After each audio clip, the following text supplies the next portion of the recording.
You are now listening to the Someone's Favorite Productions podcast network. Are you a film fan who loves the ultimate home video experience? Look no further than The Disconnected. Your host, Ryan Verrill, is your go-to source for the latest and most accurate information on home video releases, exclusive interviews with industry insiders and filmmakers, and has established a thriving community where every film and physical media enthusiast feels welcome. From hidden gems to blockbuster hits, The Disconnected brings you insider knowledge and a welcoming space to share your love of cinema. Watch every Thursday night at 9:30 Eastern, 6:30 Pacific for the live announcements show and follow The Disconnected on social media to stay updated. Subscribe to The Disconnected on YouTube or on the podcast provider of your choice and dive into a world where every movie night is an adventure. The following podcast will contain spoilers, tangents, hot takes, and excessive foul language. Viewer discretion is advised. Enjoy the show.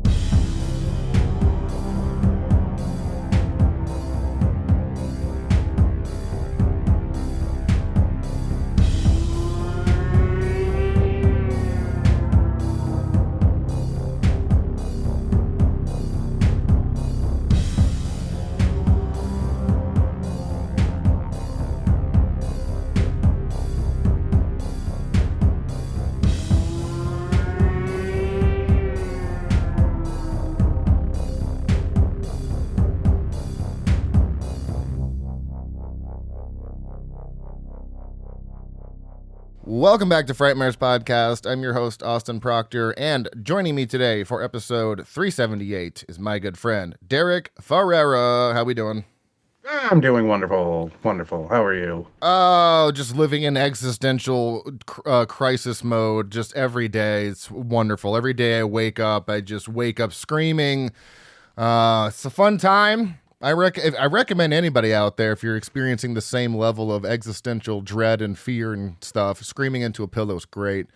But today, on another installment of Maylien Invasion, we're discussing our deep cut pick, The Puppet Masters from 1994, a movie which shows us that not even a parasitic alien invasion can stop love. Let's see where this lands on the Nightmare Index.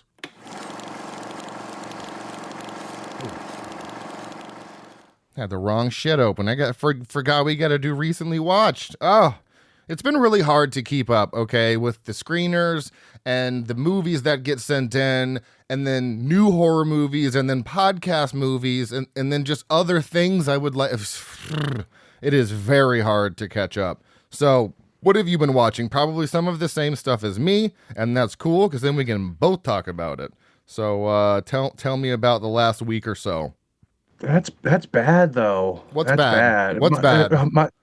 My movie watching abilities recently have been bad. Do you want me to tell you about my reaction to the Jackass trailer or the reaction to this trailer? Because I feel like all I fucking watched is trailers recently. I didn't watch the Jackass trailer. I am very excited for that though. It's like one of the things I didn't think I'd be doing in my 30s. Is watching Jackass movies in theaters, but hey, I'm not complaining. Did they get Bam Margera back or not? Yeah, I believe they did. Yeah. Okay. Well, hopefully he's finally on the straight and narrow, because I have just lost sympathy for that man over the years, because they keep telling him, "Hey, you gotta be clean. Like, we don't want any of that shit." And then he can't get clean, and then they have this whole pissing contest, or he has a pissing contest with them. I really do hope the best for him. Like, I want him to get better, but at the same time, it's like, we got to grow up at some point, right? Yeah, it's true. I mean, that's my biggest thing with the new Jackass movie is it was really it was a miss, man. It should have been called like Jackass the Senior Years or something. Yeah, what is it called when a band comes back? The reunion tour or something like that. Reunion tour. Yeah. Okay, but did you watch Affection? You watched that, right? I have not gotten to that yet. All of my movie watching recently has been a lot of mindless rewatches of parody movies that I haven't watched in a really long time. I watched Austin Powers. Oh yeah. I watched some National Lampoon movies. Okay. Yeah, I love it. It's been. I've just really needed to focus on nothing recently. So. No, I mean, I totally get it. I'm with you. So after our last episode, I did watch Damian McCarthy's first feature film, Caveat, which was really good. And did I say that already? I might have said it on the last episode. This movie also involves a lot of circles. This man loves circles. Watch The Godfather Part 2, because I edit the Shameless Picture Show, and they did a podcast on that one. I gave it the same rating as the first Godfather, but where I didn't give that one a heart, because I thought it was a great, fantastic movie. I just wasn't really into the subject material. I gave this one a 4 with a heart, because this one was much more fascinating and interesting. I really wish we had just gotten a complete backstory on Vito Corleone, because that was the most interesting part of the movie to me, but I still do like Michael's transformation and all that stuff. I'm kind of dreading watching part 3, because it's just the ratings it's the worst one in the series, but apparently Coda is the right version to watch. I did rewatch Oddity, Damian McCarthy's second feature film, still fucking slaps. And then I watched, I got to catch up on the Cult Movie Challenge. So 2 weeks ago was Techsploitation. And some of these exploitation subgenres are very, I feel like they're just made up at this point. Techsploitation? What the fuck is that? Well, I'm glad you asked, Derek. Techsploitation, also known as techno horror or cybertronic cinema, is a very niche corner of the exploitation filmmaking. And this is part of my review for Existence, which is what I watched. It took some digging to get a clear definition, but at its core, it plays on contemporary fears surrounding technology, media, and surveillance, often leaning into dystopian themes, body horror, and the erosion of human autonomy. It's all about merging speculative tech like AI, invasive systems, and virtual realities with a grimy sensationalist exploitation edge. And Existence fits right into that. It's Cronenberg. It's 90s Cronenberg, and I'm really thinking that this is my favorite era of Cronenberg, which is weird because of the run he had in the 80s. Scanners, Videodrome, The Fly, The Brood was 79, just fucking count that. But Naked Lunch is my favorite movie that he's ever made, which is from 1990. That movie, literally one of the wildest movies I've seen, 5 stars. But then this movie from 1999, Existence, not only has an insane concept, but has a really incredible cast. You have Jennifer Jason Leigh as her name is Allegra in this. And not like I was ever unattracted to her, but I was digging the vibes. Jude Law's in this, Ian Holm's in this, Willem Dafoe's in this. It's so goddamn good, and it feels weirdly relatable right now with the state of AI and everything. So it's funny that a movie from 27 years ago is like, I feel like this is more relevant than it was in 1999. So have you seen scary? Yeah, which is kind of scary. I feel like it was way ahead of its time. I don't know when AI really started becoming a thing, but I'm pretty sure 1999 AI was just something they had talked about. So yeah, well, maybe. So here's the problem: is we've had AI for a long time. Just what it's morphed into. True. That's very true. Because I guess you can kind of say in a way, algorithms and stuff like that feel like just smaller versions of AI in a way, because it's calculating and running and basing things off of your interests. So that kind of feels like even automated, The first whatever that I can think of about interacting with AI and not even realizing it is on AOL chat. AIM back in the day. You could talk to Smarter Child, who was technically an AI bot. That's right, Smarter Child. Let me just pull that memory out for you. That was a core memory that was deep in the recesses of my brain. Oh, Smarter Child, that shit was great. So yeah, I guess that would be about right. That was late 90s, early 2000s, I want to say, something like that. Yeah. Wow. Okay. So Existence, I gave this another 5 out of 5. It was just so good. Plus the ending reveal I was not expecting just blew it's one of those endings where I was sitting back watching and then just like moved up and was like, oh shit, this is what we're doing. Got it. Okay. So David Cronenberg, you brilliant bastard, I love you. I didn't get to watch this week's movie challenge, but it gets even weirder. This week's is Mexploitation, Mexican exploitation. I couldn't find fucking anything on this online, so this one feels very made up. I don't know, but I'm gonna watch. Yeah, just watch a Mexican film, not filmed. Production. The people behind it. Oh my god, the words. Maybe somebody who directed it. Yeah, the words aren't working, man. I'm sorry. This is awful. That's my daily life. Don't even worry about it. Because blaxploitation was a real subgenre in the 70s, because I explained this when I watched JD's Revenge. Like, that was a real thing derived from exploitation movies as a backlash. And so I get that, but I'm like, Mexploitation, let me look this up. And everything's like, did you mean exploitation? It's like, no. So I'm going to have to dig deeper. But I picked a movie called Hell's Trap. I have the Vinegar Syndrome release, and it sounds like a lot of fun. I was going to watch Ruben, I think his name is Ruben Galindo Jr. He did Cemetery of Terror, Grave Robbers, and Don't Panic, but I've already watched all of those, and I was like, damn it, I thought there was one I hadn't seen, so I'm just going to do Hell's Trap instead. But if anybody hasn't seen any of those, we've done Cemetery of Terror on this podcast a couple years ago. That one's, I think that's one I gave the highest rating to. It's really good. And then, my Letterboxd decided to fuck right off. So let me go back into that. Watch Monster. So where do you pull what? Where do you pull this movie challenge from again? This one I found. Who sent me this? Jason Hill from What Did Jason Hill Make Me Watch?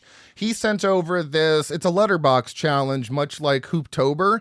And there is a master list that is posted by the host of the challenge for that year, and they give you, in Hooptober's case, he gives you a certain amount of prompts to fill up as much as 31 movies for October, and the Cult Movie Challenge is one movie a week, so 52 movies. Each week has a prompt, and I just I basically wrote it in a notes app, so I didn't have to constantly reference the list, because I don't think you can, to my knowledge, you can't save lists. You can like a list.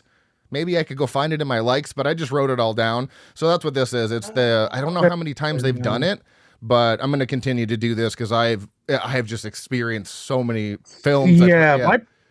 My problem is that I know Letterboxd is a social media app, but all I do is use it to like log my movies, so I'm missing out on the whole social media aspect of it. I tag each review I do. And I didn't tag Existence, now that I'm thinking of it. I tag it with CMC 2026, so if you search that, it's not really a hashtag, it's just a tag. If you search that tag, you can see everyone who's used CMC 2026, and you can find their reviews and stuff like that. So let me add that tag, CMC 26, there we go, boom. So yeah, that was this week's Cult Movie Challenge. I'll have to catch up next week, but watched Monsters, Inc. with the kiddo for the first time, which was great. I don't think she'd seen it. We've tried to put it on a couple times, and she just wasn't into it. And of course, we put it on this time, and she's like, I don't want to watch this. I want to watch Inside Out. So I was like, just fucking give it 5 minutes, bro. And 5 minutes into it, loving it. And I was like, see, this is why I got to try new things. My review for that one, my review for Monsters, Inc. is, I wish I could insert a picture of Mike Wazowski in my review so I could cover his face up with my review, because that's one of the greatest running jokes of all time. Then back on my, true crime documentary kick, I watched Heaven's Gate, The Cult of Cults. Wild shit. If you don't know what Heaven's Gate is, it is crazy shit. So my review for that one, because it really upset me, I said, I was having a good day until I found out this mass suicide took place on my 7th birthday. And I happened to finish the documentary on the 7th day of the month. I don't know what this means, but I'm scared. I don't know what's happening. That one is on, I think it was on HBO. I've been just going through all of these bangers. 5 stars for that one, because that shit was crazy. And then the last thing I watched was Thief, a recommendation from Gabby. She had watched, and this one is a Michael Mann production, James Caan, Tuesday Weld, Robert Prosky, Willie Nelson makes an appearance. Jim Belushi's in this. And then I recognized it as soon as you started listing off the cast. I was like, that sounds familiar. Oh, yeah. It's so good. It's so goddamn good. And I'll let you have to watch the movie to really understand the review, because it's going to be, it's not that I spoiled anything, but it's no context for my review. And then I watched Mortal Kombat last night, because we're going to go see Mortal Kombat 2 tonight.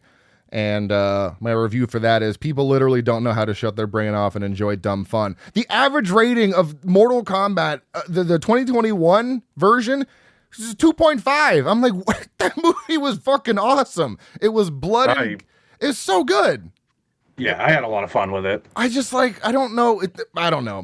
It's like, this has a worse rating than the one from 1995. I'm sorry. It's not a good movie. Great martial arts, fucking, what is his name? Goron or whatever, the dude with 4 arms. That was a great practical effect, but it's not it's not a good movie. So I just find that very strange. But the new one has Carl Urban in it, and the ratings are much higher. And it's probably because it has 100% more Carl Urban, and everybody loves Carl Urban. And if you don't know the name, you know the face. So I think that's all I have for watches. That was a lot of shit. Anything else you'd like to comment on that you're excited? I did forget that I watched Over Your Dead Body and really enjoyed that. Yes. What did you give that rating wise? Oh, I gave that a solid 4.5. 4. Okay, 4. So Gabby and I gave it a 4.5. You gave it a 4. It is a really good movie. It's 3 people with a 4 or higher. All right, enough chit-chatting about all the crap I've watched. Let's roll into... Oh, wait, no, sorry. From the corrections department. I got to say this or else I'll get screamed at by myself. Close Encounters actually came in the number 4 spot. We have Hausu at a 4.40 out of 5. Dawn of the Dead at a 4.35 out of 5. Train to Busan at a 4.20 out of 5. Hey, yo, smoke 'em if you got 'em. And then Close Encounters of the Third Kind, 4.15 out of 5. I was really hoping it would take the 3rd spot because, Close Encounters of the Third, whatever. So that's that. Now we can move on to the body count. All right. So this is The Puppet Masters from 1994. Please do not confuse it with the Full Moon Features. Very different things going on in this. Released on October 21st of that year in the US, it is rated R for violent sci-fi gore and brief language. However, there's no sex and nudity, although I could argue, I guess you see a girl in her bra. I guess that's not really sex or nudity. Moderate violence and gore, mild profanity, mild alcohol, drugs, and smoking, and moderate frightening and intense scenes. So it's a pretty tame R-rated horror movie. Runtime of 1 hour and 49 minutes, listed as a horror sci-fi thriller. This is where things get crazy. Outside of the director, it's about to get real wild, so hang with me here. Directed by Stuart Orme, he only directed one other movie called The Wolves of Willoughby Chase. So there you have it. He did a lot more work in TV with 39 credits. But written by 3 people, Ted Elliott, who also wrote Small Soldiers, Shrek, and the first 4 Pirates of the Caribbean movies, Terry Rossio, who wrote all of those same things, plus Aladdin, and the 2 Godzilla vs. Kong movies, which is crazy. And then we have David S. Goyer, who wrote Blade 1 through 3, Christopher Nolan's Batman 1 through 3, and the 2022 Hellraiser. Composed by Colin Towns, who also composed The Haunting of Julia, Rawhead Rex, and Vampire's Kiss. Cinematography by Clive Tickner, who also did the cinematography for Spice World. And then we have edited by William Goldberg, who also edited Heat, another Michael Mann joint, National Treasure 1 and 2, and Argo. It's no wonder the production value of this movie is so good, because you have an incredible production team happening here. Not a surprise at all. Starring Donald Sutherland as Andrew Nivens. He was also, funny enough, in Invasion of the Body Snatchers as Matthew Bonnell. Eric Thal as Sam Nivens. He was in The Shaft, a movie about a killer elevator, I believe, as Jeffrey. Julie Warner as Mary Sefton. She was in Tommy Boy as Michelle. Keith David as Alex Holland. He was also in They Live. We've covered that on this podcast as Frank. And Will Patton pops up in this as Dr. Graves. I'd say most notably from Remember the Titans as Coach Bill Yost. Estimated budget of nothing I could find. This was actually filmed, parts of it at least, in Des Moines, Iowa, Los Angeles, and Fresno, California. You can find this on Prime for a $3.99 rental. Check out the movies that came out in 1994. You've Little Giants, which I fucking love that movie. The Swan Princess. Class of Nukem High Part 3. The Good, the Bad, and the Subhumanoid. The Neverending Story 3. Stargate. Texas Chainsaw Massacre, The Next Generation, one of the worst films ever made. Mary Shelley's Frankenstein, The Santa Claus, Star Trek Generations, Interview with the Vampire, and Miracle on 34th Street, which is funny. I didn't realize that Santa Claus and Miracle on 34th Street came out in the same month. IMDb summary, the Midwest USA is invaded by stingray-shaped alien slugs that ride on people's backs and control their minds in order to spread their dominion. Government agency reps Sam Givens, Andrew Nivens, and Mary Sefton must stop the aliens. This is the Autopsy. All right, so this is a first-time watch for both of us. What are your overall thoughts on the Puppet Masters? I really liked it. I wish that I hadn't looked at negative reviews after the fact, because I'm reading them and I'm like, well, some of these people are definitely hitting some good points, but I truly enjoyed it. I did too, and I think I have a pretty solid answer to why people did not like this movie that we will get to. But I agree. I quite enjoyed this movie. It has a really killer opening. I'd say the pacing is slightly uneven in the middle, and the ending is a little underwhelming, but as a whole, this movie was fucking awesome. I really enjoyed this a lot more than I thought I was, especially because it started so strong. I was thinking, okay, are we going to keep this momentum up? And they definitely keep the momentum up in terms of the paranoia and the dread, but story-wise, I'm like, all right, we probably could have cut this or that out. So we have to start with why I think people don't like this movie. And it's because I don't know how many people are properly educated about the Puppet Masters, right? So Invasion of the Body Snatchers and this movie are heavily compared, and I can see why. Not only because Donald Sutherland is in, both of these movies, not the original Invasion, but the 1978 version. However, the Puppet Masters from 1994 is the only adaptation of the Puppet Masters novel outside of, I would say, The Faculty, which vibes very much like this movie. But that book was published in 1951 by Robert A. Heinlein. The novel is considered one of the first and most influential alien takeover stories in the genre, featuring a mix of suspense and espionage. Much like our movie, aliens land in Iowa. They take over humanity, acting as puppet masters that can share their knowledge with their hosts. The main character is Sam Cavanaugh. I think, what was his name? Sam Nevin in this, whatever, but he still has the same first name. And they are tasked with infiltrating the enemy despite being possessed by one himself. The book is apparently reported as fast-paced science fiction focusing on Cold War-era fears, infiltration, paranoia, and the loss of individual autonomy. Now, Invasion of the Body Snatchers book was not published until 1955, 4 years later. So this story was before Invasion of the Body Snatchers. But unlike Puppet Masters, having a 43-year gap between the novel and the first movie adaptation, Invasion of the Body Snatchers gets a feature 1 year later in 1956.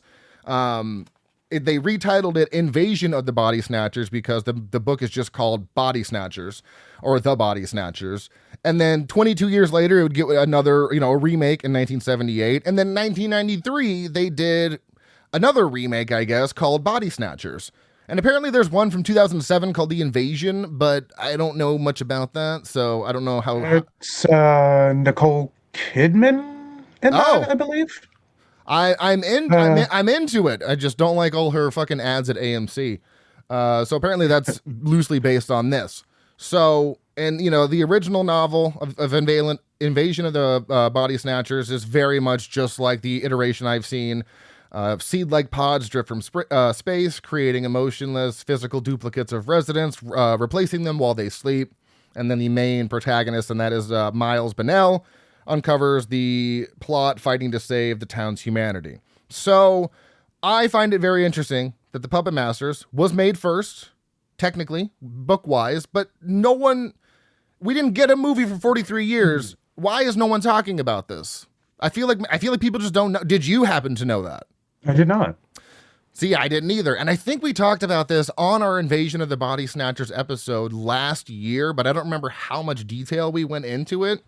So yeah, it's interesting because everyone is saying, at least from what I read, that, oh, this is just Invasion of the Body Snatchers. And I'm like, but this one actually was the first one. And they're very different.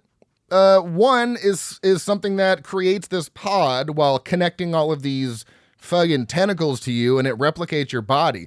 These are aliens that just hitch a ride on your back and control you. I don't know. Would you say that's not different enough to be considered not, what's the word I'm looking for? Being derivative? You know what I mean? Yeah, I mean, it's just every great idea comes from, everything's being rewritten, everything, There was probably a story that came before these that's similar. So if anything, the Invasion of the Body Snatchers could have been influenced by the Puppet Masters book. So I don't know how many people know that, but technically, even though the movie did not come first, the book was before the original Invasion of the Body Snatchers book. And funny enough, the books both have the same rating of a 3.9 out of 5 on something called Goodreads. Now, of course, this is not the time when they were released. I don't know how they were received in the 1950s. Really information I can't obtain. But it's funny that they both have the same rating for the book, and then the movies have drastically different ratings. So, drastically. Invasion of the Body Snatchers, very consistent, though, with their 3. Well, I guess technically 4. We're just going to say 3. So I think that's why there's a lot of kind of discourse over this movie, is that people are enjoying it for what it is, despite maybe its similarities to Invasion of the Body Snatchers, but this story was technically made first. So I'll give you the ratings of all of the other movies at the end when I do other ratings. So that is my public service announcement. Technically, this movie was first, and it had dibs. I just think it got overshadowed by Invasion of the Body Snatchers. Who knows? But let's move on to the forgotten middle child of 90s sci-fi horror. Before I had told you about this movie, had you even heard of it? Yes. Oh, you had? Okay. All right. Yes. All right. Thanks to the faculty. Oh, that's right. Because she brings up the book, and then I can't remember if the movie gets brought up, but I know she brings up the book when she's talking to Elijah Wood and stuff. And of course, that was enough for me to be like, oh, well, let me look that up. Oh, it's a movie too. Okay, that's right. So, and that's clearly, the faculty is clearly inspired by this, but they do it a little differently. It's not really something that doesn't sit on your back. It infects you, and then you become all of these little stringy bits, and it's very Lovecraftian. And then, of course, you get the big creature at the end, which we didn't get here. And I'm not necessarily mad at that, but we'll get there. So this is a movie, though, that really nobody talks about, honestly, because I think there's a very much more prominent franchise called Puppet Master, and they've got like 37 Puppet Master movies. But and it's surprising that this isn't talked about more, because you've got alien parasites controlling humans, great practical effects, government conspiracy paranoia, solid stunt work. There is some really good stunt work in this, and a cast that is way better than this movie gets credit for. But it did also come out in a kind of a strange time for horror and sci-fi. We talked about this on Vampire in Brooklyn. The mid-90s was this weird transitional period where studios were trying to figure out what audiences wanted after the excess of the 80s. Horror was moving towards self-awareness, sci-fi was getting a little bit slicker, practical effects were on their way out, and CG was starting to come into that. So Puppet Masters sits in this really weird in-between space. Was it just me, or did it feel like this was almost an 80s outside of the CG? It just felt older than 94. Am I alone in that thought? I don't know. It was giving me like early 90s vibes. All right. It feels like it's like it came from the decade before, but not in a bad way. And I think the thing that helps the movie hold up today is those practical effects.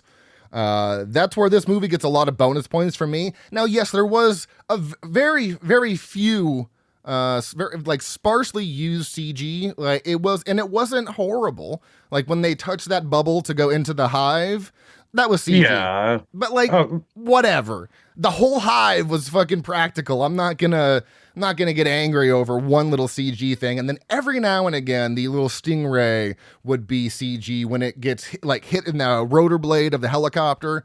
That was CG, but it's the helicopter's moving around so much you really don't notice it, and it's a really quick shot. But you've got this wet, fleshy slug, the stingray. It feels unpleasant in a way CG from that era wouldn't have survived, because, I mean, 94, it's a little early, but CG was there. I mean, Mortal Kombat Annihilation was 97, and we all know how that turned out. The CG from Mortal Kombat Annihilation is just atrocious. But I think the movie did it smartly by keeping them physical. And of course, I know everybody, I say everybody, you love practical effects. Everybody loves practical. You can be broad with it. But nobody's over here going, fuck practical over. Give me CG. What did you think of the actual creature design? Because I find it interesting. They were these little stingrays, right? That's what they are. That's 100% what they were stingrays. And then there was a couple of times where I'm like, oh, almost looks like a starfish. But right. It would be interesting to know how they were described in the book, and if it was a changed, because come on, really? You're just gonna fuck it, stingray, dude? I mean, I don't know how imaginative were people. People were 75 years ago. They probably. I mean, I suppose when the book was written, it could have just been stingray shaped or whatever. So when they adapted into a movie, they were like, well, let's go with this and just make it look creepy. I like to live in the world where this guy was trying to get inspiration for his book and just walking out in nature and sees a stingray and it's like, ew, those are slimy and gross. What if I made an alien, a smaller version of that as an alien, and that's what I use to, because he also has a little, I'd say a scorpion tail that sticks into the back of your neck and then it starts controlling you. But when they attach themselves to people, I felt it. I feel the discomfort that they're feeling, because I was like, ew, the back of the neck is just such a sensitive area. I'm very ticklish back there, so having something jabbed into my neck really wouldn't be down with that. And it's also so invasive with the way that they're presenting this body horror, because it's coming from the backside, and that's your least offensive side. If you're not paying attention, you're screwed. So I really think that how the creature attaches itself to you and then subsequently controls you was a fun idea. I don't know if that worked for you, but it really worked for me with how they communicate too. I thought it was all very well done. What do you think? The communication, they're standing back to back, and it's what the fuck is going on right now? It's so derpy, I guess. You're not wrong. When we first see them connect, it's when you realize Sam has one on his back, and he's going to Jarvis's house because they need to make sure nothing fucky's going on.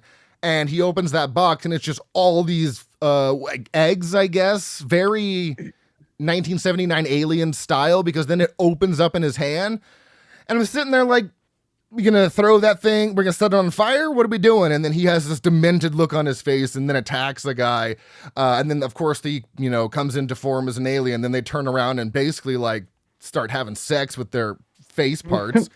It was kind of fun because they're just standing still, and the little the goopy stuff between them is just it's vibrating. So I found that interesting, and I think this movie does a great job at slowly revealing how these creatures work, because you learn in time that basically every because the stingray, whatever you want to call it, can copy itself at a 1-to-1 scale, which is fucking nuts. And once they link up, it has all the memories of every person that stingray has been in contact with. I thought that was really cool. They have this hive mind, almost kind of like how some vampires have that hive mind. So there's this one big unit controlling everything with all these tiny arms. Again, I found it interesting because it just felt fresh, I guess, because I'm not saying it hasn't been done before, but how they did it, I feel, was effective for me. I really enjoyed the progression of them explaining it, because they don't give you everything right up front. They don't really front load this movie. They give you what's going to happen real quick. I mean, they got. I was shocked at how quick this jumped into it because, I mean, I've had this on my radar for so long, but one of the biggest reasons I pushed it off was because I'm like, it's probably going to focus more on the drama and Donald Sutherland. No, you've got some horror. You've actually got some pretty sick action sequences. You've got, I would say, it's labeled a thriller. I would say that as well. Maybe even a suspense. But yeah, the movie opened so quickly. And right off the rip, as you like to say, because I've stole that from you, I thought, oh, this is going to be cheesy because they're throwing a literal saucer-shaped Frisbee.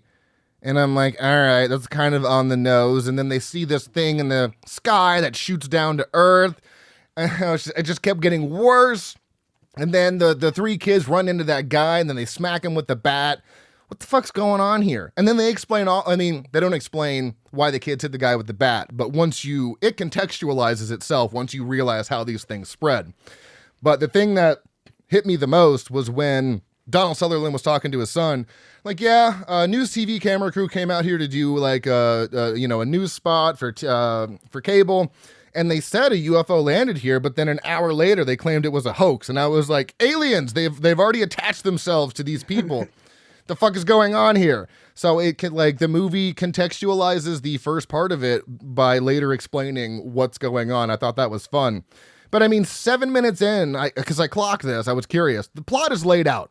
They lay out exactly what's happening. They waste no time. And by 15 minutes, you know that parasites are controlling people from their back. Like 10 out of 10, no notes.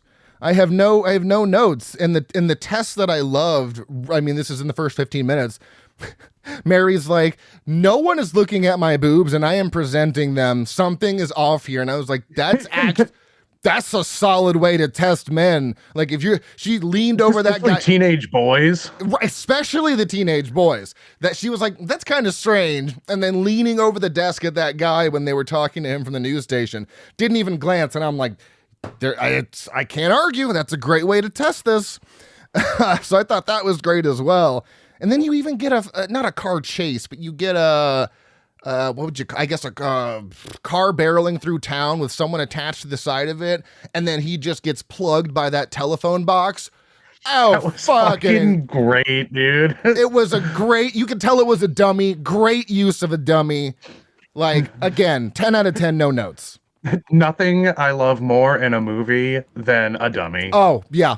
When I'm like, that's a dummy. And I don't care because you just smashed him into a telephone box. And then they hit the kid on the bike and he goes through the fucking windshield. It's like, Jesus Christ. But I noticed something. I don't know if you noticed this because I had to rewind it because I wasn't sure if I caught it.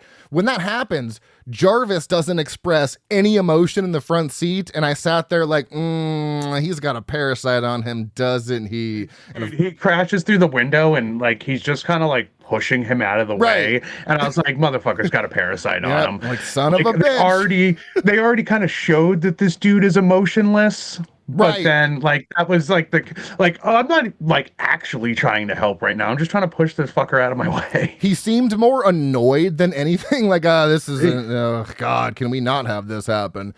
So that was great. And then how the alien gets loose and, their headquarters, I thought, wow, okay, I wasn't expecting this. I really thought we were going to stay in fucking Iowa this whole time. But the movie shifts locations a few times. And I was okay with that. It felt natural to kind of move around. But typically in a movie, if you change too many locations, it can get like super jarring. But here it made sense because the hive is constantly moving. And I guess they still kind of stayed in the same, I guess they were still in the same state. They were just in government buildings, so it was hard to know exactly where we were at. But I love the progression of the story. I think they did it very well. Where I got to go back to my notes here. Oh, yeah. Back to the creatures real quick, because I had one last thing I wanted to say about those is, like, it's not just the effects that works. It's the design and the interaction, because the people are physically reacting to these things. There are stunt performers working around them, and that definitely wasn't a guy in a bra who jumped out of the window when Mary hopped onto that car. It's like, definitely not a guy in a bra. Definitely. Clearly saw. I didn't even know. Yeah, I was like, there's a hairy chest and everything. I was like, wow, you okay? So it's like the creatures feel like they exist in this scene, and that always gives the practical effects an advantage to me because they just look so gross. The way they attach themselves feels real. It kind of makes me wince every time. This movie totally understands that slimy alien puppets should they should just look disgusting, and these things look fucking grotesque. Would not want to interact with those. 0 out of 10 there. So, and something else they do with those creatures is that, I don't know. Did you feel like there was an excess of the creatures, or did you feel like they showed them just enough? Because I feel like there was a little bit restraint. They weren't constantly in your face, but when you see them, they're using them, and they're using them effectively, in my opinion. You know what? Not even something that really crossed my mind. Yeah, so I guess no. I guess they didn't show them like too much or anything. I did find it bizarre knowing how they spread, like when they, because at first you see it on the neck, but then when the dude like opens his shirt and he's just like got him on him, ready to just place it on, and I was like, oh, okay, that's more fucked up than I expected. Like I thought it was just like, I just detach myself and. Yeah, I guess they can't wait for one to recreate itself, so they just have that do it a few times and stick them all to them. It's like, you get one, everybody gets one. So, yeah, that was really fun, because they did that a couple times, actually. I think they did that twice, where I was like, oh, that's a fun way to bring those in and just cause mass chaos. But I think what really sells the paranoia is the cast, because, again, you have such an incredible cast, and everyone's playing it, I would say, straight for the most part. There's really not any humor or lightness to this, except like the very end when they make that joke and then the credits roll. But other than that, like, there's no winking at the audience. Nobody's acting like they're in a giant invasion alien B movie. And Donald Sutherland is perfect in this role. Not just because he was in Invasion in the Body of the Body Snatchers. But it's just like, if there was ever an actor built to be in a lab and deliver paranoid government scientific sci-fi dialogue, it's Donald Sutherland. He has a commanding presence. He has such a serious face most of the time. And he played this so serious. I mean, every scene just like, do this. And yeah, didn't break at all. He just was decision. You're like, damn, man. Like, he always looks like he knows something terrible that you don't know, and he's about to tell you about it. It's like, yeah, he really does give that vibe. Can I just need him to deliver all of my bad news, because he would do it in a way that I was like, I understand. He's like the boss you get along with. Yeah, exactly. You're scared to death of him, but you feel like he respects you. Like, yeah. And then, of course, you got Keith David, whose presence automatically improves any scene, because I love Keith David. I don't know about... Dude, he stole every scene he was in. That fight at the end was great. That was such a great fight. There was a lot of like hand-to-hand combat that I was not expecting at all. Like the scene at the government building when Sam is just trying to fight that girl and be nice about it, and then he's like, fuck it, here's a frying pan, smack, here's 2 uppercuts, douche. Like, I'm like, okay, this movie's just going there. And then the whole fighting back and forth on the rooftop, which is funny because now this is 2 movies where there have been fights involving Keith David on rooftops, and that is They Live and this one. So that's 2 movies for some reason. He's getting in trouble on rooftops. I think he needs to stay away from those. But he also just has one of those voices. Like, Donald Sutherland has a commanding presence, and I'm not saying Keith David doesn't have that, but he has that commanding voice. It's like, he speaks. Oh, dude. Yeah, he speaks and you listen. I'm like, yeah. I don't think rooftops with him. They just go hand in hand with 80s, 90s movies anyway. They loved rooftops in the 80s and 90s. And then we even get a helicopter scene in this. Like, that was a shot. If it hadn't been for the fact that on the back of my DVD copy there's a shot of a helicopter, never would have saw that coming. That was great. I mean, you have one helicopter scene where they're getting away, and then the other helicopter scene where Donald Sutherland has the parasite now. He's like, haha, I'm getting away. And Sam is he grabs onto the fucking the landing pads, whatever you want to call them. And then he's like, I know how to drive or fly a helicopter, and just toodles poodles off into the distance. That was great. I'll say the green screening in that was pretty solid for the time, too. Yeah, like you could tell it was green screen, but you didn't have that cheap sci-fi shitty look to it where it was like, oh, like yeah, they did good blending effects with their editing when they did that. So. I agree. For a movie I can't even find a budget on, it's like the CG. You can't find the budget for this movie? Well, I look on IMDb, and if it's not there, I'm lazy. I don't go look anywhere else, but I will Google. Yeah, but if it's not on IMDb, like that means it's not probably going to be on the Wikipedia page or. Let's find out. We'll find out together. Puppet Masters film. Give me a fucking budget. I should probably just type in Puppet Masters wiki budget. Or you could type in fucking budget. I mean, it might get you something. Okay. So about, budget of about 15 million. Okay. And so it also failed in theaters. 8.6 million box office, like I mentioned. So yeah, this was technically a failure, unfortunately. But yeah, $15 million budget. That's why this looks so good. That totally tracks for 1994 of why everything looks this good. So yeah, there was a lot of unexpected parts to this movie I was not expecting, and I think it all went together pretty well. I'm not there yet. Because even though all this alien chaos is happening, I think there's some interesting thematic stuff. So we're going to get to the stuff that did work and then the stuff that didn't work. Because, like a lot of invasive horror, I feel this is about control. These parasites aren't killing people. They're overriding them. Like, that's the real horror here, is these aliens aren't coming here to demolish us. They want to use us as vessels to... I don't know what the end game is, like, okay, we've taken over everybody. Now what do we do? Go to another. Well, the thing with all these invasion movies, well, all the ones that I've seen, Invasion of the Body Snatchers, this one, The Faculty, they all come here essentially telling us, like, we can make shit better for you. That's right. You won't feel pain. You won't feel this. You'll feel 10 times stronger. So it's like, in the end, with any of these alien movies, why are we fighting it, dude? Just let it fucking be an empty vessel pod. Who cares? Just let it happen, man. Yeah, we'd have like world peace in 2 seconds, and we're not letting the aliens do it for us. That's true. I mean, they have one giant hive mind where they all know everybody's, and all the aliens are getting along. They're all on the same fucking page. That's all we need. We need an alien invasion. That's it. All right. These aliens are still showing up to work. They're still doing their jobs. That's very true. Just blew my mind with that. Like, they're just trying to... These aliens feel weirdly helpful. So, but I think the film leans into the paranoia of anybody could be an alien. You don't really know. It's very much like They Live. Unless you have those glasses, you don't know who the fuck's an alien. Unless you see this thing on the back of this person, you're not going to know if it's an alien. Your friends... I mean... These aliens, I tell you, they're not trying to hide it all, dude. Because everybody in this movie purposely had to wear a high collar shirt just so they could block the alien. Like, if you had an alien on you right now, I'd be able to see that shit because you got a t-shirt on.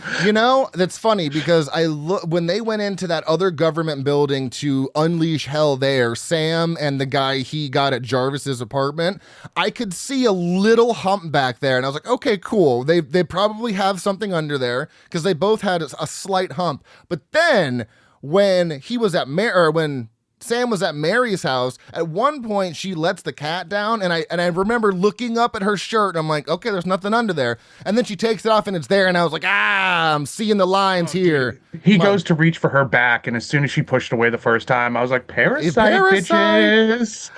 And that's what's great about this movie is it hops around from every main character. I love that. We go from Jarvis, who unfortunately kills himself because when the parasite is removed from you, you go through this almost like withdrawal from it. And I guess he just didn't want to live. So Jarvis dies, but then it goes to Sam, then it goes to Mary, and then eventually it goes to Donald Sutherland. I can't remember his name. Fucking Gary or whatever. So I think it was kind of repetitive, but I also loved it because I didn't expect every single one of the main characters to be fighting off one on them personally, because I didn't look any information up before I watched it. I just found this movie, it fit in with the theme, and I said, I'm just going to go in as blind as I can. So now, they didn't go into detail with it, but it makes you want, because like everybody kind of progressively had an easier time getting the parasite on, so like, or off rather. So is it a mind thing? Like Donald Sutherland's like this smart dude. Yeah. So like he gets the parasite off and then he's like, Dad, don't die on me. And he's like, stop yelling. Like he goes right back to normal. Whereas Jarvis, poor bastard, was like, oh my God, like he was like fucking hadn't used heroin in 2 days and he needed to die over it. I think that my speculation there is because I had that same thought, and I'm thinking it's how long you're influenced by the parasite. Because true. I think Jarvis had it on for a day or two, whereas Sam probably had it on for a few hours. Mary also probably. I think everyone else besides Jarvis was a few hours at most. So I think, Donald Sutherland was like 20 minutes. Yeah, maybe because they're like, it's all over. Just kidding. One's on my back. But yeah, I think it's the longer you have it on, probably the more control it gains over you. The more it's like, you need me to survive now. So poor Jarvis. That justice for Jarvis. I just want to throw that out there. Justice for Justice for Jarvis. Justice for Jarvis. So. I'm using that on my next video, and people will be like, "What is this hashtag?" And just go listen. I'll hashtag that on YouTube when I put this. When I put the recording up on YouTube, it'll hashtag. It'll be the only one, I bet, which will be great. So yeah. And I think what this movie does is it kind of updates the setting for the 90s, but it still feels rooted in kind of older sci-fi anxieties, which gives this film almost like a retro paranoia energy, but it still works in the 90s for me, because especially in the horror landscape of the 90s, you had a lot going on. Like, this comes up a lot when we talk about basically any movie from the 90s, but the 90s were all over the place. And I feel like this one stands out amongst the weirdness that I've seen, that has gone on in the 90s, because it has kind of that glossy mid-90s studio energy. The pacing is a little bit faster. There's some big action. The stunt work is fucking impressive in this. It feels like it's trying to modernize a classic sci-fi for an audience that was leaning towards bigger budget movies. Because then, action movies were all over the place in the 90s. You had Schwarzenegger doing all kinds of shit.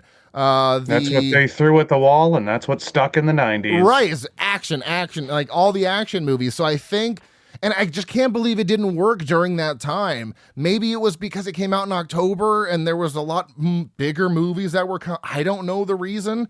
Who knows? It could be marketing. Maybe they didn't market it well enough. But sometimes the pacing works, and then sometimes it doesn't really work, because it's like the movie wants to simmer for a little bit, but then it's like, all right, how long are we going to simmer here for? Because the first half, I would say, tonally is solid. There's mystery, there's paranoia, the slow realization something is spreading. It's all great.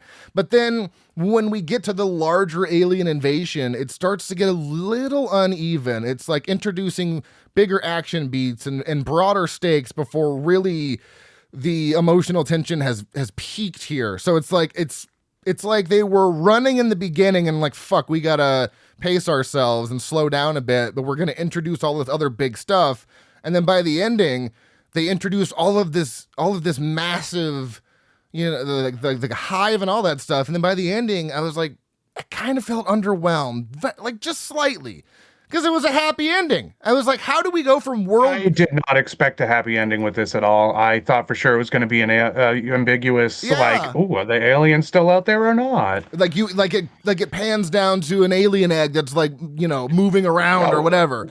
But yeah, it was just this happy ending, and it just kind of didn't fit with everything that was set up, because they were really progressing so fast. I mean, the reason they were able to get them all, I enjoyed, but we didn't see like an explosion or anything, or blowing up the hive, because basically if you blow up the hive, it's one giant brain with all of these tentacles is how they described it. So if you blow up the brain, it's like every hive mind, if you have a vampire, master or whatever, overlord, and you destroy that vampire, it releases the effects on anybody else he's turned into a vampire. It's like that. And I was like, that's cool. But there was like, no, where's the big boom? I wanted the huge explosion of blowing up the hive. We didn't get that. They're just like, yay, we did it. And then they have the one last conflict with Donald Sutherland, and that one gets splattered into the tail rotor, and then he lands, and honky-dory, everybody goes on their way. I was like... Yeah, talk about unrealistic. Like, it hit the propeller, and I was like, yeah, right. Yeah, I don't think so. Yeah, it's almost like they, burned through the budget, and then they got to the part where they were supposed to blow up the hive, and they were like, no, dude, we spent that budget on that helicopter, man. It's just going to have to be video chatting with that general, and he's going to tell you that everything's okay. I'm glad they didn't at least resort to some CG explosion or some shit. But I figured, I was like, I don't know. But set it on fire something. Or anything. We got one good grenade throw. Yeah. I can't even say good grenade. We got one good, when he set off the C4 or whatever, just to distract them. Oh, those are flashbangs. Yeah, the flashbangs that he threw. Oh, okay. Yeah. Yes. I thought they were grenades too, and I thought, wait, why are they all flashing? I was like, he throwing flashbangs? We don't have grenades. You guys are the fuck. There was so much military in this movie. We needed an explosion. I feel like it would have ultimately made the ending so much more impactful if a tank rolled up and just fucking annihilated shit. Ugh. One of my favorite parts with the end, though, dude, is with the gunfighting. They're not aiming at all, and they're hitting everybody, and the other people are taking their time, missing every shot. There's not even a shoulder wound to any of them. Except for what's his name, who falls into the pit. But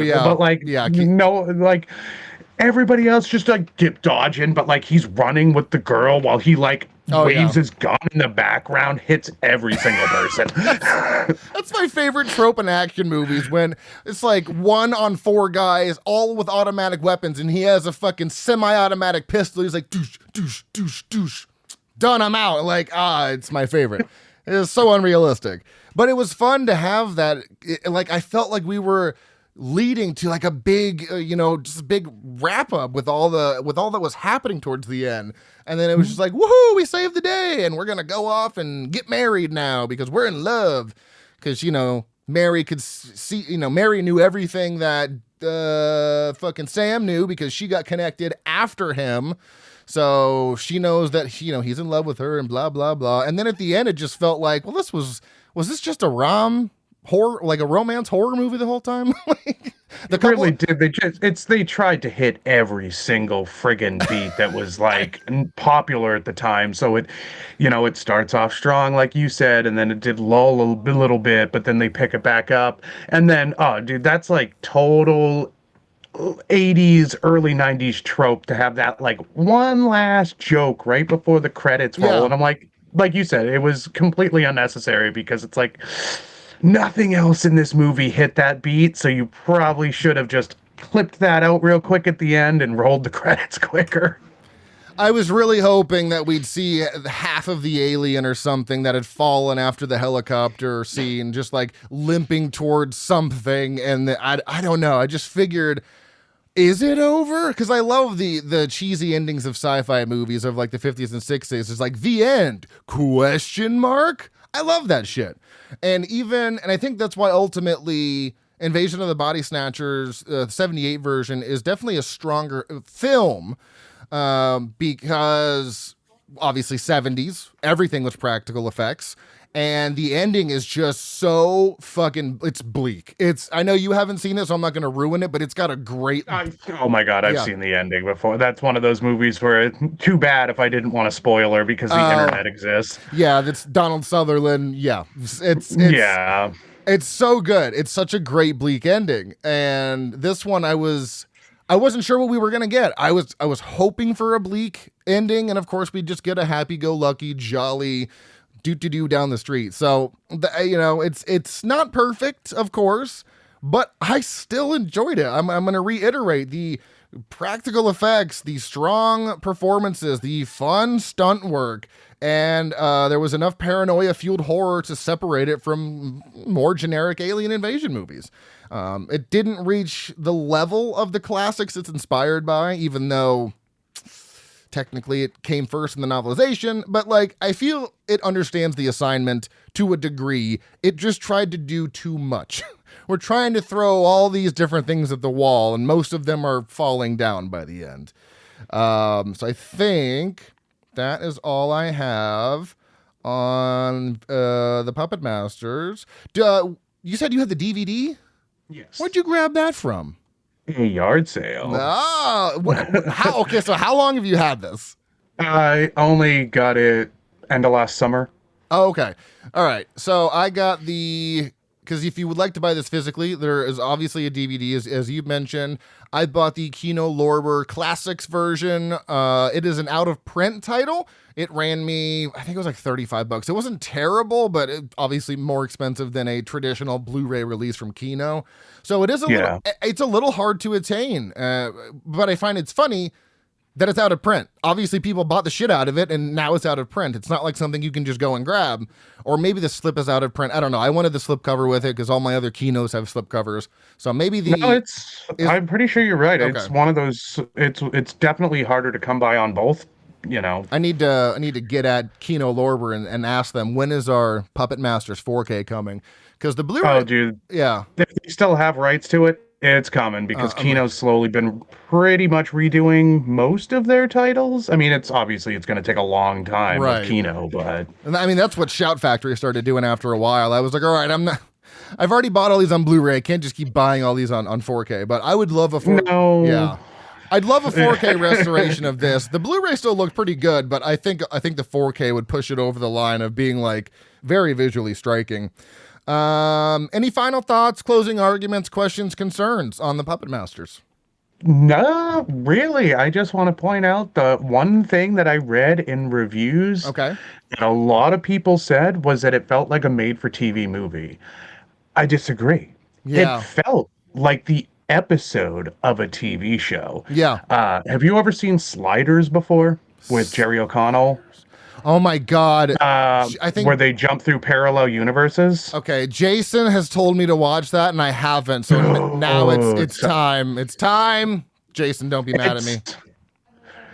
I got to there's the weird, like, obviously they didn't think that it was working anymore. They were trying to do more character development and stuff. And that didn't work. So for me personally, no, it didn't. So I kind of fell out of the show after, I think it was the third or fourth season. Fair. But the first few seasons are solid. They're just so fucking fun because, like, I love that shit. Yeah. Like that parallel universe where, like, you and I are doing this exact same thing, but we look different, all that weird shit, in a parallel universe. Frightmares Podcast is the biggest podcast of all time. Like, that kind of shit. So, like, I'm big on time travel and all that stuff. Oh, so I love time travel. That's the vibe that I got from this movie was just a really cool episode of really any early 90s show with aliens and stuff. I felt, but that's not bad to me because I love TV too, so I saw a lot of people saying, "Oh man, this was the best," or like this was a classic X-Files episode, or I read a bunch of stuff like that. So yeah, I think that's all I've got. I mean, I definitely recommend this one. It is a lot of fun, and just know, because I have seen a lot of reviews. Oh, this is just a ripoff of Invasion of the Body Snatchers. It's not. It really isn't. If anything, Invasion is a ripoff of this. But I mean, I can't deny that almost every iteration of Invasion. Well, I haven't seen the 56. I did buy it though. It is on my shelf to watch because I'm very excited. So get the 4K. There's a 4K. Did I miss the 4K? I got the. Yeah, pretty sure Kino put it out. I got the Kino Blu-ray. I guess I missed the 4K. All right, fuck. Now I'm gonna have to upgrade. Oh no. But so yeah, when I watched the original, then you got to watch the 78 one, and I want to compare notes because I still haven't seen the original. But I'm gonna get to the ratings here in just a second. So that is The Puppet Masters from 1994. Let's move on to the final cut. I got to scroll down here. Here we go. Oh no, I got to scroll up. I went too far. All right, so we have one tagline, and it's really not that great. A discovery more frightening than anything on Earth. Because it didn't come from Earth. So there you go. It's fucking awful. Yeah, two bits of trivia that really aren't that great. I mean, the first one's pretty fun. The hive, or central intelligence home where everyone gathers to collect intelligence from their human host, was actually a set built on a Disney lot, while the actual entrance of the nest was at the Los Angeles County Center, with styrofoam walls built there to make it look like it was taken over. So that's fun. And then when the slug is taken over a human body, they immediately want to merge with one another. The tentacles form the shape of a human hand and interlock themselves with the other slug and stand to transmit the information from one host to another host to the central hive. More of just kind of a plot explanation there. Goofs, nothing I could find because they were all really just boring. And this is where we get to the ratings. So I will give you the ratings of all of the other body snatchers first, and then I'll give you these. I'm only going to give you the letterbox ones. I don't have time for IMDb.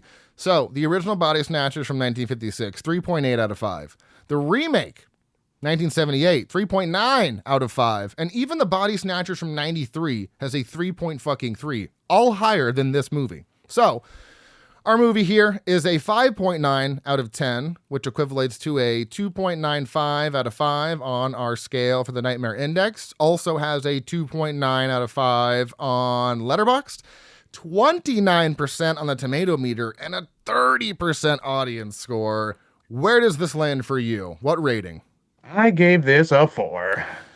I'm on the fence of a 3.5 and a 4, and I was feeling 4 the whole time until that ending, but I'm like, do I let the ending bring me down a half star because I really enjoyed the whole entire ride up till then?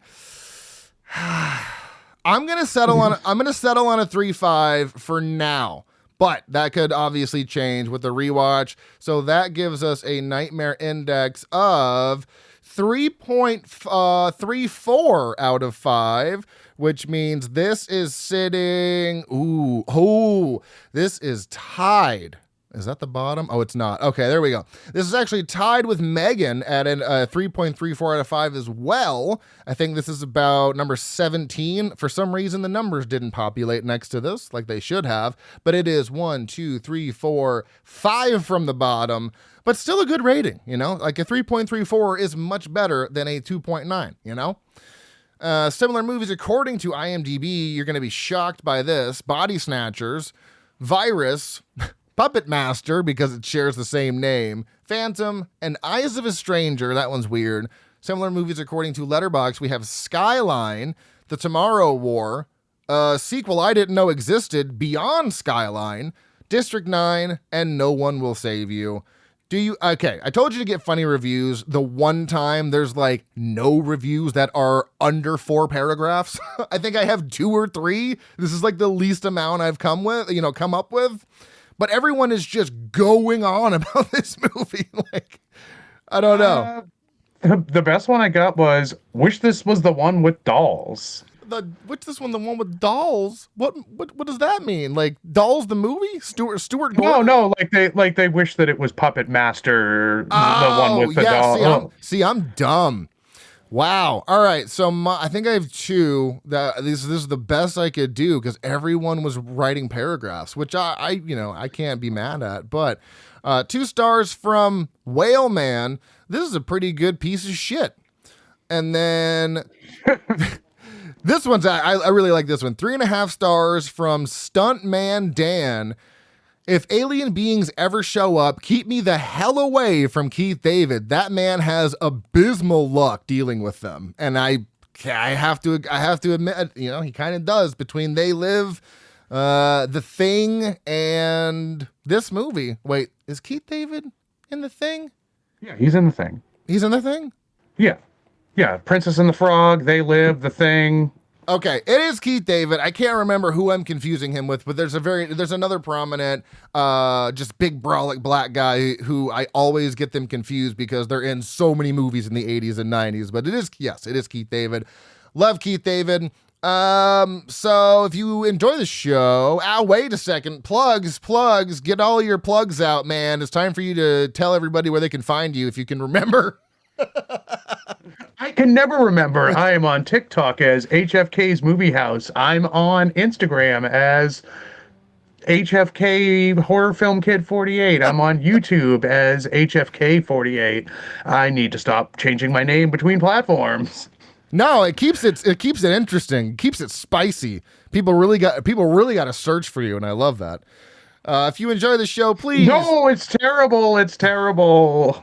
Just do HFK because then nobody can. You need a link tree. That's what you need. Get a link tree. I do have a link tree. So if you go to my TikTok, there's a link tree. Just fucking go there. If you enjoy the show, please rate and review on your favorite podcast app of choice. Follow us on Facebook, Instagram, TikTok, Slasher, Threads, and YouTube at Frightmares Podcast. Our email is stayspooky@outlook.com. You can also follow me personally on Letterboxd at Dr. Proctor. I'm going to see if I can find you, because you probably will be high up on the people that have already watched this.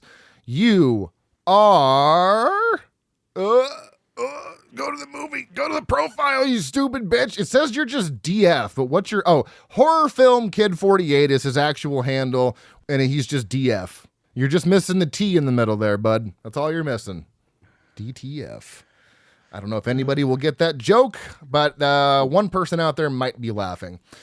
If you'd like to expand your movie podcast listening, be sure to check out the Shameless Picture Show, the Dead-Eyed Millennial Film Club, and 1 Week Rental as well. And speaking of 1 Week Rental, next week, Matt from that show will actually be joining me to do Nope from 2022 as our modern pick. It is streaming on Peacock. I finally picked a movie that is actually available without renting. Applause, please. Thank you. I did it. Instead of picking movies that you only have to rent or own. So, until next week, stay tuned and stay spooky. Stay spooky.